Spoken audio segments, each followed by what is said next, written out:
صلو علی الحبیب صلی اللہ تعالی علی محمد صلی اللہ علیہ وسلم۔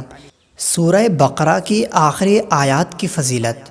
شہنشاہ مدینہ سرور قلب و سینہ صلی اللہ علیہ وسلم نے ارشاد فرمایا، اللہ تعالی نے زمین و آسمان کو پیدا کرنے سے 2000 سال پہلے ایک کتاب لکھی، پھر اس میں سے بقرہ کی آخری 2 آیتیں نازل فرمائیں۔ جس گھر میں 3 راتیں ان 2 آیتوں کو پڑھا جائے گا، شیطان اس کے قریب نہ آئے گا۔ دوسری روایت کے الفاظ ہیں، جس گھر میں ان 2 آیتوں کو پڑھا جائے گا، شیطان 3 دن تک اس کے قریب نہ آئے گا۔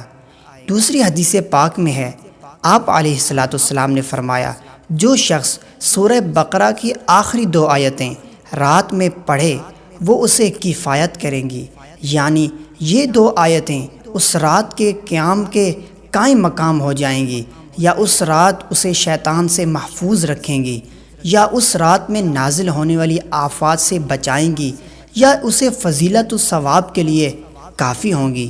مزید اس طرح کی اچھی ویڈیوز دیکھنے کے لیے اس ویڈیو کو لائک کیجیے اور اس چینل روحانی لائٹ دعوت اسلامی کو سبسکرائب کیجیے۔